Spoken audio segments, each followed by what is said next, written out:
Supreme court ने उत्तर प्रदेश सरकार को लगाई फटकार। यूपी सरकार को एससी ने थमा दिया नोटिस, पूजा पर भी रोक। उत्तर प्रदेश की सियासत से भरी मशीनरी को आखिरकार फटकार लग ही गई। सुप्रीम कोर्ट ने क्या क्या बोला? सुप्रीम कोर्ट ने संभल के जामा मस्जिद वाले कुएं की पूजा पर रोक क्यों लगा दी? आखिर नगर पालिका ने इससे पहले वहां पूजा की इजाजत क्यों दी थी?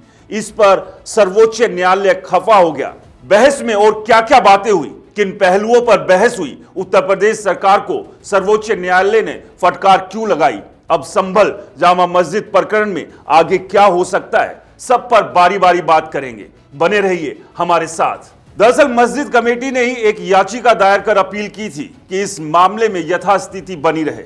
अब इसी मामले में एससी का आदेश आया है। आपने देखा कैसे बीते महीने कई दिनों से संभल जामा मस्जिद कैसे खबरों में रही, लगातार वहां खुदाई चल रही, कितनी घटनाएं हुई, पूरे मामले को राजनीतिकरण किया गया। संभल सांसद का भी बीते महीने हुई घटना में नाम जुड़ा रहा। इन सब के बाद एक राजनीतिक परिप्रेक्ष्य में संभल जामा मस्जिद मामले को देखा जाने लगा। मामला इतना तूल पकड़ा कि पूरे प्रदेश की जनता का ध्यान खींच लिया। इसके बाद मस्जिद कमेटी ने एक याचिका सर्वोच्च न्यायालय में दाखिल की। इस याचिका में कमेटी का तर्क था कि अगर कुएं को मंदिर का कुआं कहा गया तो इस स्थिति में वहां पूजा शुरू हो जाएगी। अब इसी बात को समझाते हुए सुप्रीम कोर्ट ने राज्य सरकार से एक डिटेल स्टेटमेंट रिपोर्ट मांगी है। 21 फरवरी को इस केस की फिर से सुनवाई की जाएगी।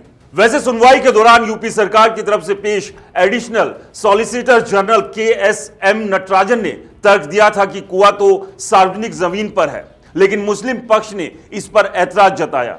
उनका कहना था कि कुआं थोड़ा मस्जिद के भीतर है, वहीं थोड़ा हिस्सा परिसर के बाहर है।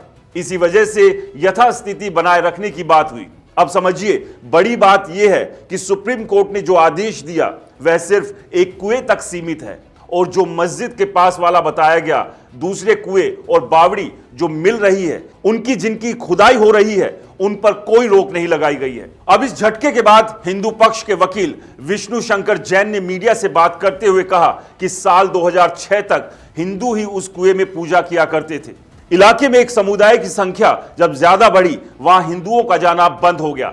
साबित करने की कोशिश होने लगी कि वो कुआं मस्जिद का है। और इन तमाम दलीलों के बीच हिंदू पक्ष के वकील विष्णु शंकर जैन ने अगली सुनवाई के लिए तारीख ली है। उन्होंने कहा है कि हम सारे सबूत जरूर पेश करेंगे। वैसे संभल विवाद पर कुछ दिन पहले ही हाई कोर्ट ने एक बड़ा फैसला सुनाया था। तब जिला अदालत के एक आदेश पर रोक लगा दी गई थी। तो फिलहाल आज संभल में एक और नया मंदिर मिला है।